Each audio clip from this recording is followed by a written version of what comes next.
This is Abhishek Kumar SRS और आज हम लोग स्टार्ट करेंगे अपना केमिकल रिएक्शन इक्वेशन का लेक्चर नंबर 6।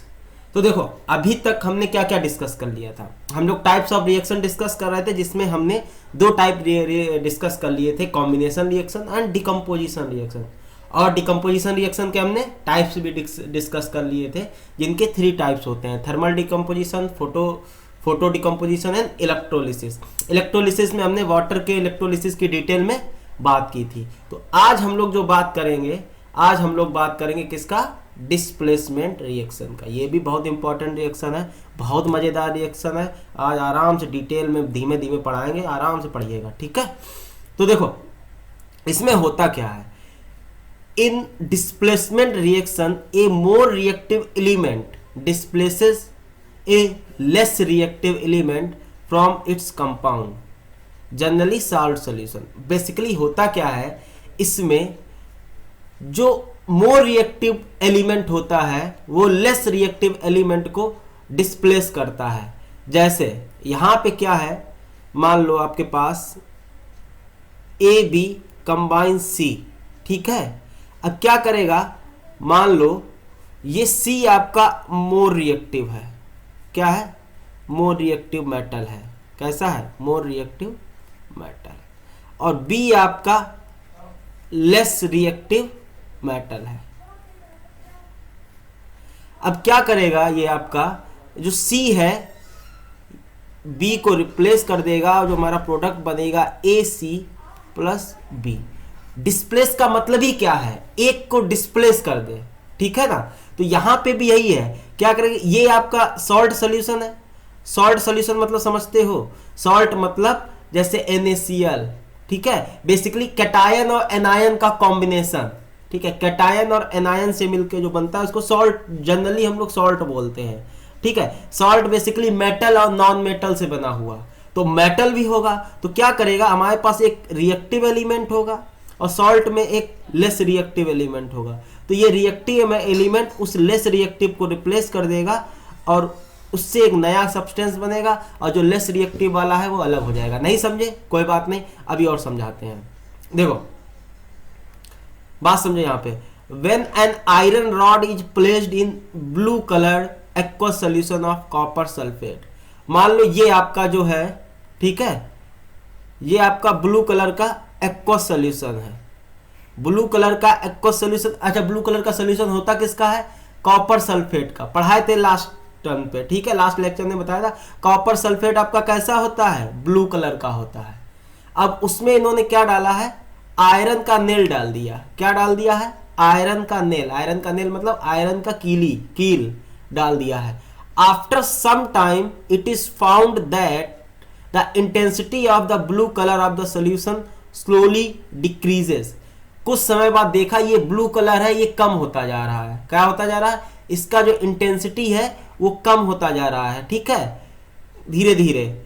अब क्या कर रहा है, and iron nail become brownish in colour due to deposition of copper. अब जो आयरन का नेल है वो ब्राउन होता जा रहा है। क्या होता जा रहा है? ब्राउन होता जा रहा है। अब देखो हुआ क्या है, हमने क्या किया, हमारे पास था कॉपर सल्फेट, ठीक है, कॉपर सल्फेट का एक्वस सॉल्यूशन। हमने उसमें क्या डाला है? आयरन का नेल डाला है, ठीक है। ये हमारा कैसा कलर का होता है? कॉपर सल्फेट ब्लू कलर का। अब देखो होता क्या, ये जो कॉपर है, ये कॉपर आपका लेस रिएक्टिव होता है किसके? इस आयरन से। ये जो कॉपर है इस आयरन से होता है लेस रिएक्टिव। तो क्या करता है, ये आयरन जो है इस कॉपर को डिस्प्लेस कर देता है। जैसे ही इस कॉपर को ये आयरन डिस्प्लेस करता है तो होता क्या है, तो एक नया कंपाउंड बना लेता है। ये क्या? FeSO4 aqueous.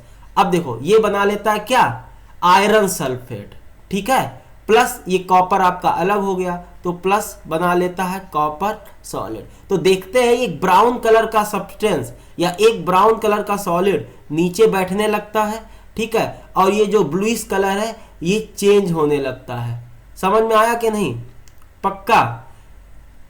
तो ये क्या कर रहा है, कॉपर लेस रिएक्टिव है तो ये आयरन मोर रिएक्टिव है, more reactive substance less reactive को डिस्प्लेस कर देता है, ठीक है, और इसी रिएक्शन को बोलते हैं डिस्प्लेसमेंट रिएक्शन। बोले तो in this reaction iron being more reactive has displaced copper from copper sulphate solution and this reaction is known as displacement reaction. क्या बोलते हैं, डिस्प्लेसमेंट रिएक्शन। तो देखो हम बोल सकते हैं those chemical reactions in which more reactive metal, और नॉन मेटल भी हो सकता है, कोई दिक्कत नहीं, मोर रिएक्टिव मेटल और non metal displaces less reactive metal और non metal from its aqueous salt solution is known as क्या, डिस्प्लेसमेंट रिएक्शन। तो आप अलग अलग लैंग्वेज में लिख सकते हो, आप भावनाएं समझो। भावनाएं क्या है कि जो लेस रिएक्टिव है वो मोर रिएक्टिव से डिस्प्लेस हो जाता है, या फिर मोर रिएक्टिव जो है लेस रिएक्टिव को डिस्प्लेस कर देता है। इसी को ही बोलते हैं हम लोग क्या, डिस्प्लेसमेंट रिएक्शन। बात समझे, बहुत सारे ऐसे एग्जाम्पल हैं। अब देखो बात ये आ जाती है, सर हमें कैसे पता चलेगा कौन सा लेस रिएक्टिव है, कौन सा मोर रिएक्टिव है, हम कैसे बताएंगे कब आपका ये डिस्प्लेस होगा, कब नहीं डिस्प्लेस। इसमें बहुत डिटेल में बात करेंगे हम, ठीक है। तो सबसे पहले हम इसका आंसर दे देते हैं।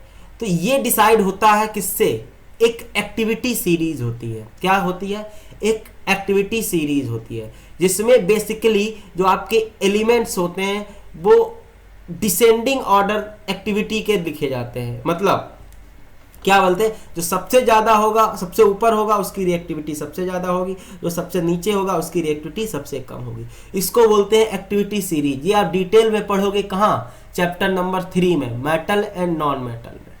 लेकिन चैप्टर नंबर 3 बहुत दूर है, हम ये एक्टिविटी सीरीज आपको यहीं बताए दे रहे हैं ताकि आपको इस चैप्टर में दिक्कत ना हो। ध्यान से समझना, एक्टिविटी सीरीज, हम खाली एक्टिविटी सीरीज नहीं बताएंगे, हम खाली ऑर्डर बताएंगे, ठीक है। क्या बताएंगे, ऑर्डर बताएंगे। एक्टिविटी सीरीज में देखो सबसे पहले आपका जो ऊपर लिखा होता है वो लिखा होता है क्या, पोटेशियम। क्या लिखा होता है, हम सिंबल लिखेंगे पोटेशियम, ज़्यादा टाइम नहीं है मेरे पास। उसके नीचे सोडियम, उसके नीचे कैल्शियम, उसके नीचे मैग्नीशियम, उसके नीचे एल्युमिनियम, उसके नीचे जिंक, उसके नीचे आयरन, उसके नीचे पीवी लेड, उसके नीचे हाइड्रोजन एंड उसके नीचे कॉपर, उसके नीचे मरकरी, उसके नीचे एजी सिल्वर, उसके नीचे प्लैटिनम एंड सबसे नीचे गोल्ड। समझ में आया कि नहीं। तो ये है हमारी क्या, descending order of reactivity series. मतलब अगर हम बात करें जैसे जैसे हम लोग ऊपर जाएंगे, ठीक है, रिएक्टिविटी क्या होगी, रिएक्टिविटी इंक्रीजेस। क्या होगी, रिएक्टिविटी इंक्रीज होगी, ठीक है। और जैसे जैसे नीचे जाएंगे तो क्या होगी, रिएक्टिविटी डिक्रीज होगी। समझ में आया कि नहीं। तो अगर ऊपर जाएंगे तो रिएक्टिविटी इंक्रीज होगी और नीचे अगर जाएंगे तो रिएक्टिविटी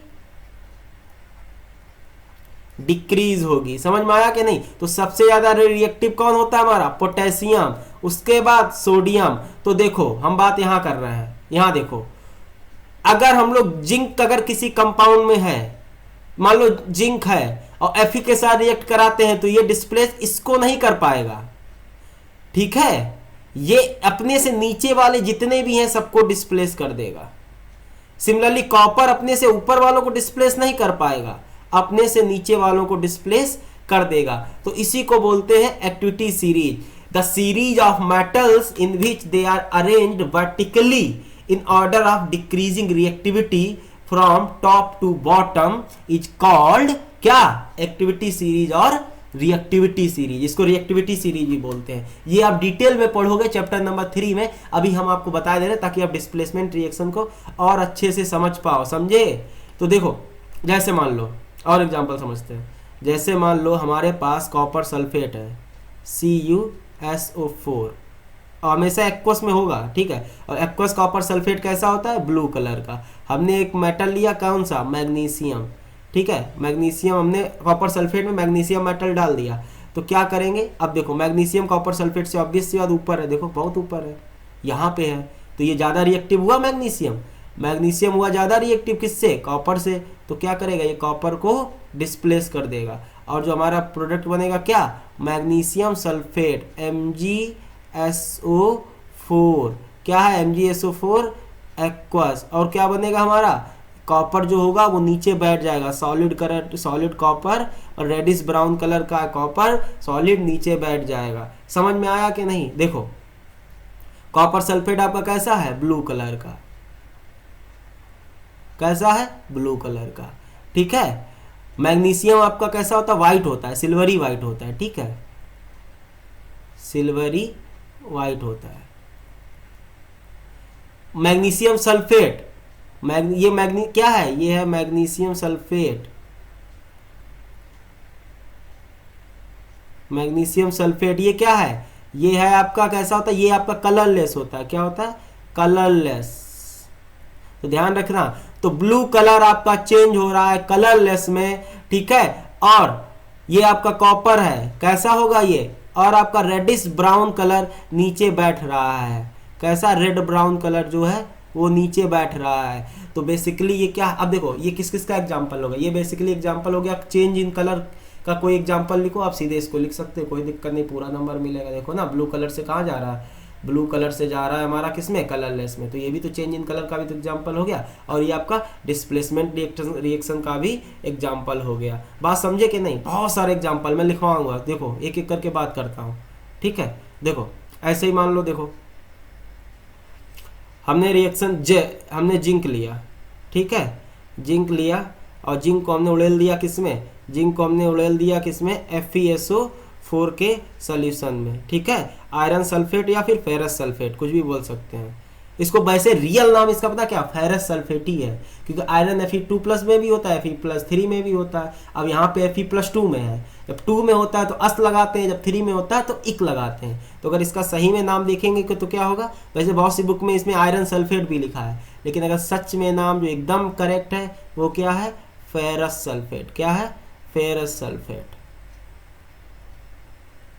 और फेरस सल्फेट आपका किस कलर का होता है, फेरस सल्फेट आपका होता है किस कलर का, लाइट ग्रीन, किस कलर का होता है, लाइट ग्रीन, ठीक है, लाइट ग्रीन हुआ फेरस सल्फेट। और जिंक का सॉलिड उसमें डाला, अब देखो जिंक ऊपर है रिएक्टिविटी सीरीज में, देखो जिंक ऊपर है वो आयरन नीचे है, तो जिंक क्या करेगा, आयरन को डिस्प्लेस करेगा कि नहीं, हाँ करेगा, पक्का ना। तो आयरन को जिंक कर देगा डिस्प्लेस, और जिंक आयरन को डिस्प्लेस करके क्या बना लेगा, जिंक आयरन को डिस्प्लेस करके बना लेगा क्या, जिंक सल्फेट। तो देखो जिंक सल्फेट ऐसे नहीं लिख देना कि आयरन की जगह जिंक लिख दो, इसकी डिस्प्लेस करेगा, लेकिन फार्मूला हम लोग क्रिस क्रॉस रूल से ही लगाएंगे, zinc Zn2+ sulphate SO4 2- cross multiplication, ठीक है, Zn2SO4 का होल ट्वाइस, है ना, 2 से 2 कट गया तो क्या बनेगा, ZnSO4। ये सब बातें ध्यान रखना, नहीं इसमें आया कि हाँ FeSO4 का एक Fe है तो ZnSO4 में भी एक ही यहाँ है, लेकिन ये सब में नहीं है जरूरी कि ऐसा ही हो, ठीक है। तो इन सब चीज़ों का जरूर ध्यान रखना कि फार्मूले हमें कैसे लिखने हैं, तो ये बात ध्यान रखना। समझ में आ गया होगा, झेल तो नहीं रहे हो ना, तो लिखो आंसर, प्रोडक्ट लिखो इसका जल्दी से। अरे यार कैसे, जिंक सल्फेट ZnSO4 क्या, एक्वस, प्लस क्या आ जाएगा, आयरन हट जाएगा, ठीक है, आयरन अपना सॉलिड के रूप में नीचे बैठ जाएगा सॉल्यूशन में, ठीक है। आयरन आपका कैसा होता है, अब देखो अब ये क्या होगा, अब ये लाइट ग्रीन था, अब जिंक सल्फेट आपका कैसा होता है, ये आपका क्या, जिंक सल्फेट, ठीक है। अब ये होता है आपका कलरलेस, कैसा होता है, कलरलेस। ये सब बहुत ध्यान रखना भैया, बहुत जरूरी है कि लाइट ग्रीन फेरस सल्फेट जब उसमें जिंक डालते हैं तो वो कलरलेस की तरफ जाता है, क्योंकि जिंक सल्फेट बनाता है। और एक आयरन कैसा होता है, डार्क ग्रे, एक डार्क ग्रे सब्सटेंस कहाँ बैठ जाता है, नीचे बैठ जाता है, कहाँ बैठ जाता है, नीचे बैठ जाता है। तो ये हो गया, ये भी एक डिस्प्लेसमेंट का एग्जाम्पल हो गया। बहुत समझ के एकदम ध्यान से, बिल्कुल टेंशन नहीं लेना है, बढ़ते चलो पढ़ते चलो, ठीक है, देखो आगे देखते हैं, एक और रिएक्शन देखते हैं, मजेदार रिएक्शन है। ठीक है, तीसरी रिएक्शन देखते हैं। मान लो आपने मैग्नीशियम का मेटल लिया, क्या लिया, मैग्नीशियम का मेटल लिया, उसको फिर हमने कहाँ डाल दिया, कॉपर सल्फेट में डाल दिया। ये तो पढ़ा चुके हैं मैग्नीशियम सल्फेट। ठीक है, चलो इसको छोड़ते हैं, ये बता चुके हैं। एक और देखते हैं, अभी बताया ना ऊपर। ठीक है, इसकी जगह दूसरी ले लेंगे भैया, जगह बचेगी। ठीक है, चलो कॉपर लेते हैं, कॉपर जानते हो कैसा कलर होता है, रेडिश ब्राउन सर, हाँ सर। ठीक है, इसको डाल देते हैं AgNO3 में, किसमें, AgNO3। AgNO3 क्या होगा, AgNO3 होगा silver nitrate, NO3 minus Ag plus. ठीक है ना, तो AgNO3 आया सिल्वर नाइट्रेट। अब देखो बात करते हैं यहाँ पे कॉपर और Ag, कौन ज्यादा रिएक्टिव है, कॉपर। रिएक्टिविटी सीरीज में देख लो, ये देखो ये कॉपर ऊपर है और Ag कहाँ है, नीचे है, तो इसको डिस्प्लेस कर देगा। तो कॉपर किसको डिस्प्लेस कर देगा, सिल्वर को, Ag को। ठीक है, Ag चलेगा Ag के पास, तो क्या हो गया, देखो फिर से सुनो, हाँ तो क्या हो जाएगा, क्या बनेगा, कॉपर नाइट्रेट। अच्छा सर, कॉपर नाइट्रेट CuNO3 है ना सर, एकदम गलत। हमने क्या बताया था, कॉपर नाइट्रेट बनेगा, लेकिन ऐसे ही फॉर्मूले ना लिख देना। कॉपर नाइट्रेट का फॉर्मूला निकालना पड़ेगा, किससे, अभी अभी बताए थे, क्रिस क्रॉस रूल से।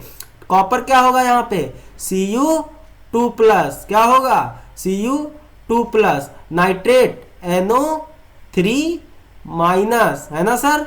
अब देखो क्रॉस मल्टीप्लीकेशन, ये ठीक है, -1 कॉपर से, तो क्या आ जाएगा, Cu1 और NO3 का होल ट्वाइस। तो फॉर्मूला क्या आ गया, CuNO3 का होल ट्वाइस। समझ गए, तो कॉपर नाइट्रेट क्या आएगा, तो गलत लिखवा देते तुम लोग, बता भी नहीं पाते हो।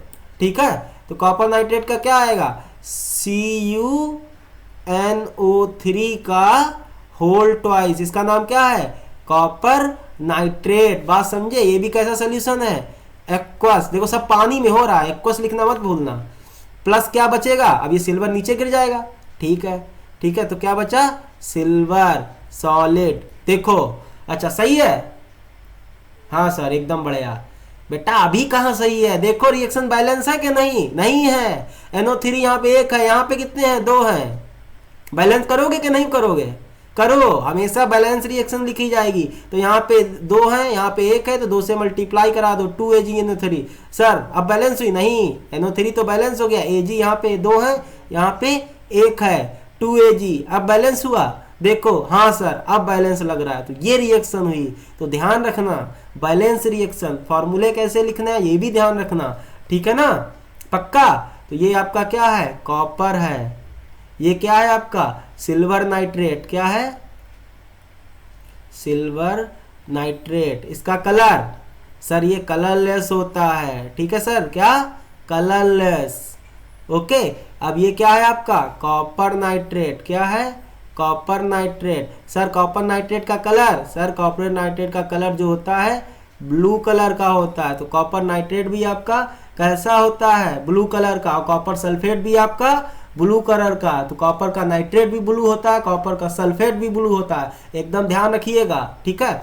अब क्या है सिल्वर, ये क्या है सिल्वर, सिल्वर का कलर सिल्वर वाइट, ठीक है, सिल्वर वाइट। ये आपका नीचे सॉलिड के फॉर्म में बैठ जाएगा, पक्का समझ में आ रहा है, कुछ तो नहीं झेल रहे हो, गुड, ठीक है। अब एक मस्त रिएक्शन का हम लोग बात करते हैं, मजा आ जाएगा इसको पढ़ने में, ठीक है, थोड़ा आपको आइडिया लगे, ये नोट करते जाओ, ठीक है। हम इरेज कर रहे हैं, हमारे पास जगह नहीं है, पन्ना भर गया हमारा, ठीक है।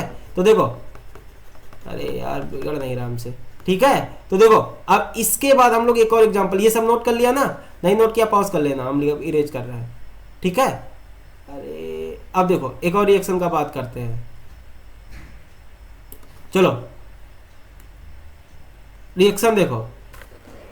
अब हम एक रिएक्शन का जो बात कर रहे हैं, कितनी हो गई 4, देखो ये चौथी रिएक्शन इंपॉर्टेंट रिएक्शन है, इसको आप कंपटीशन में बहुत आराम से पूछा जा सकता है। फेरिक ऑक्साइड लिया, फेरिक ऑक्साइड, अब फेरिक बोल रहे हैं, उधर फेरस था, फेरिक में क्या होगा Fe+3। तो देखो फेरिक ऑक्साइड का फॉर्मूला लिखते हैं, फेरिक है तो Fe क्या होगा +3, ऑक्साइड है O, अरे यार क्या है O2 माइनस, क्रॉस मल्टीप्लीकेशन कराया, क्या हुआ Fe2O3। तो फेरिक ऑक्साइड का फार्मूला Fe2, देखो कुछ भी रटने वाला नहीं है, हर एक चीज बता रहे, कोई फार्मूला रटना नहीं पड़ेगा अगर हमारी मानोगे बात तो, और जब अपने मन के हो तो कोई बात ही नहीं फिर।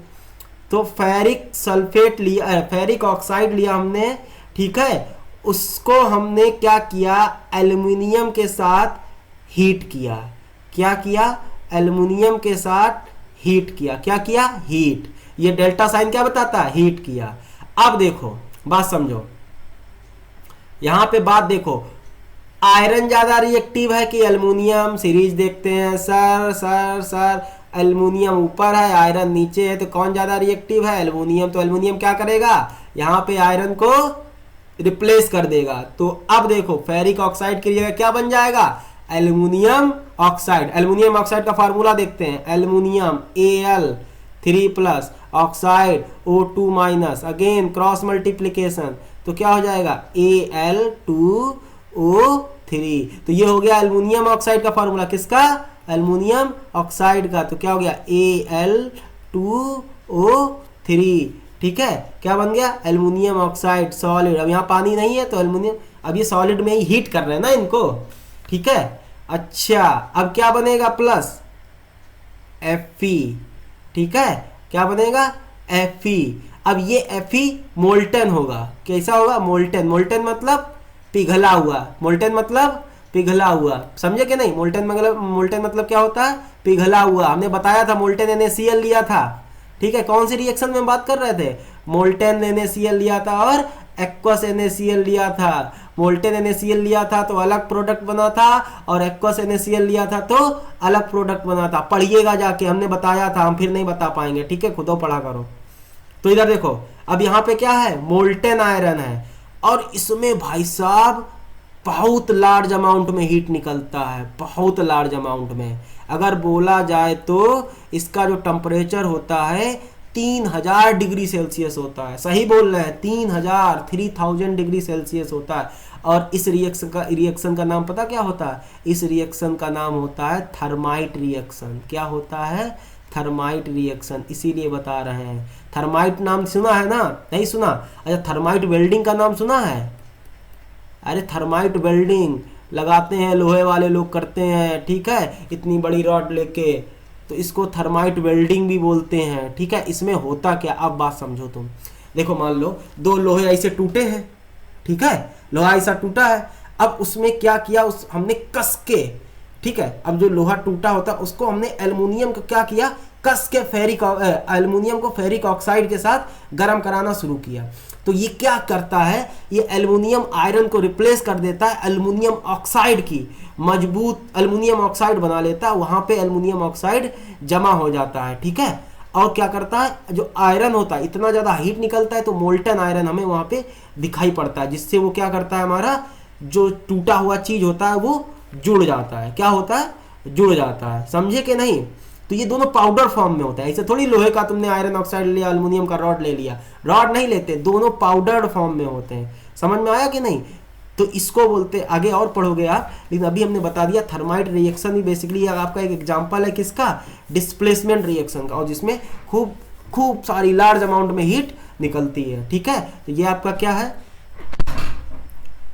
फेरिक ऑक्साइड, क्या है, फेरिक ऑक्साइड, ठीक है। और ये आपका क्या है, एल्युमिनियम ऑक्साइड, क्या है, एल्युमिनियम ऑक्साइड, अरे यार पैड्स हो गया, एल्युमिनियम ऑक्साइड, ठीक है। तो ये भी आपका डिस्प्लेसमेंट रिएक्शन का एक एग्जाम्पल है। बात समझे कि नहीं, पक्का, चलो ठीक है।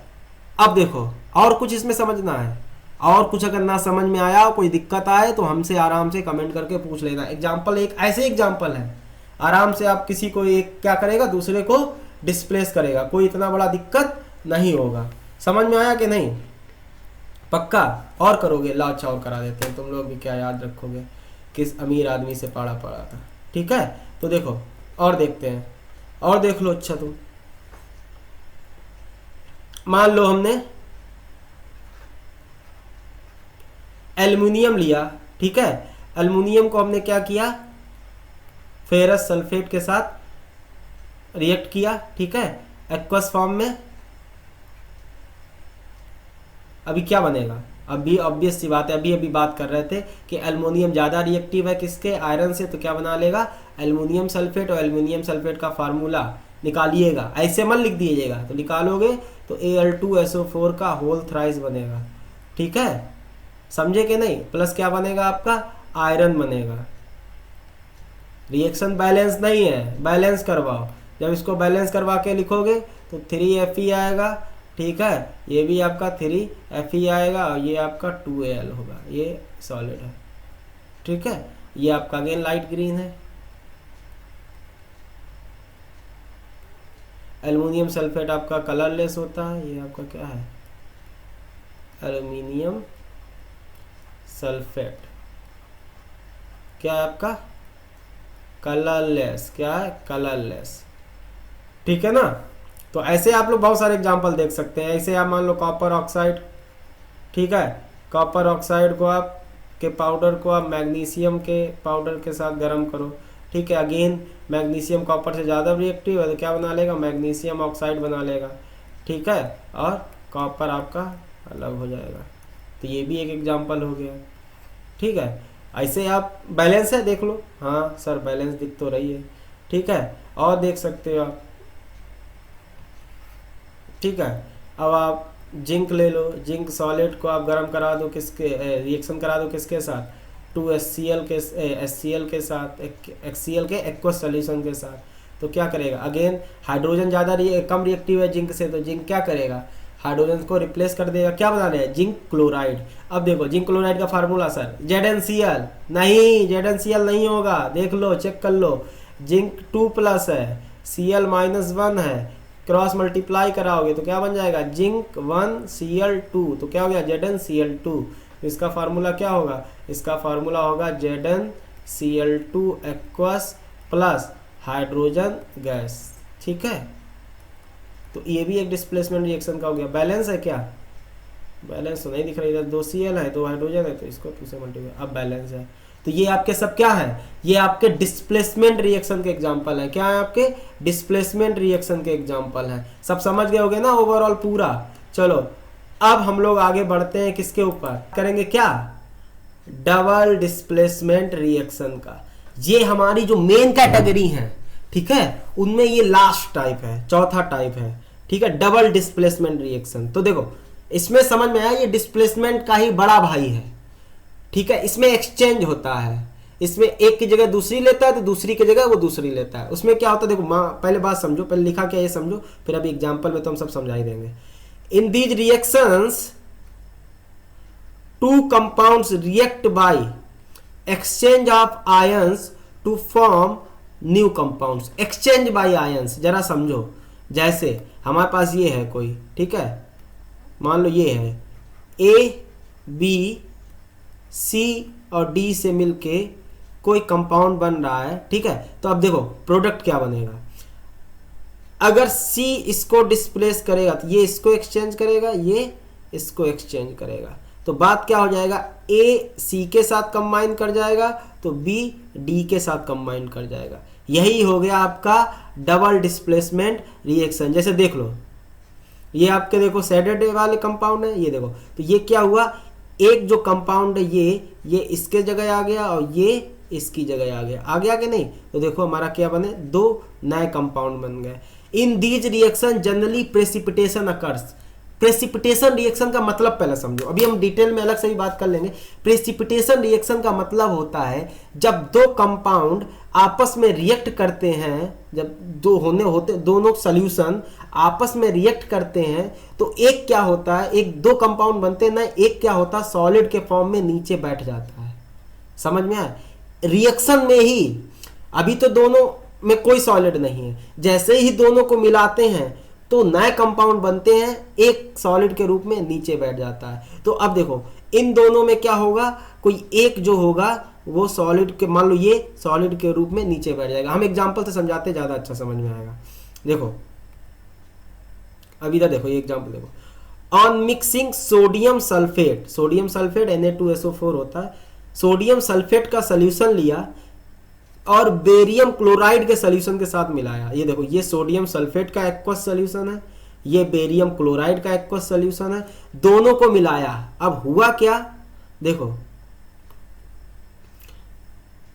यहां समझो, ये आपका क्या है, सोडियम किसका, Na2SO4, क्या है Na2SO4, ये आपका क्या है BaCl2।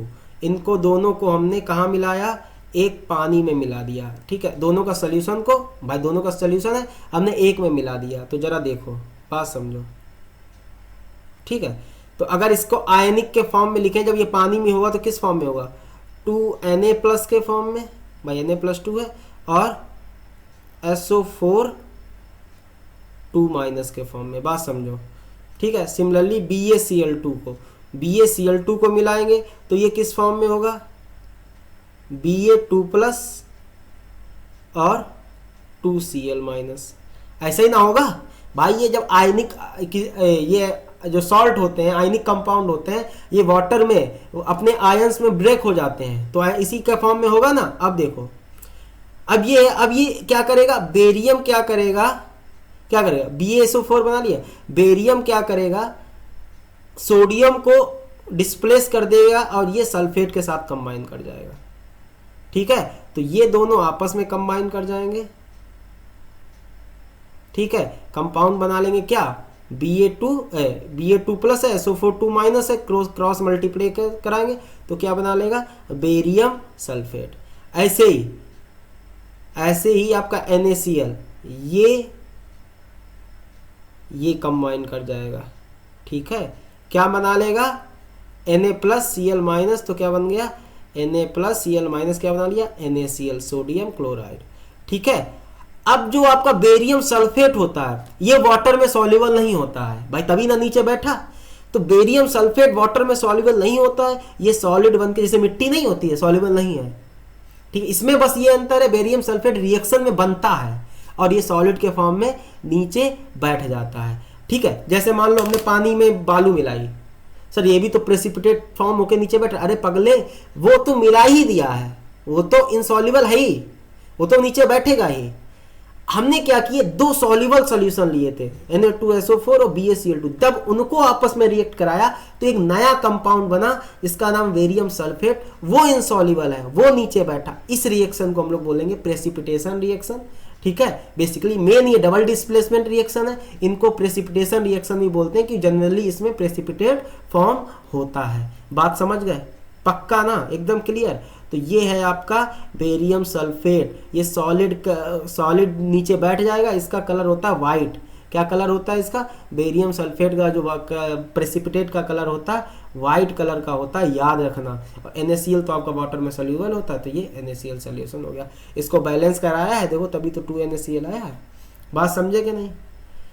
तो प्रेसिपिटेशन रिएक्शन भी समझ गए होंगे। देखो तो बेसिकली हर डबल डिस्प्लेसमेंट रिएक्शन आपकी प्रेसिपिटेशन रिएक्शन हो, ठीक है। जनरली 99% केसेस में, अब केमिस्ट्री में हर चीज़ हम एकदम आइडियल नहीं कहते हैं, ठीक है, जनरली ही बोला जाता है।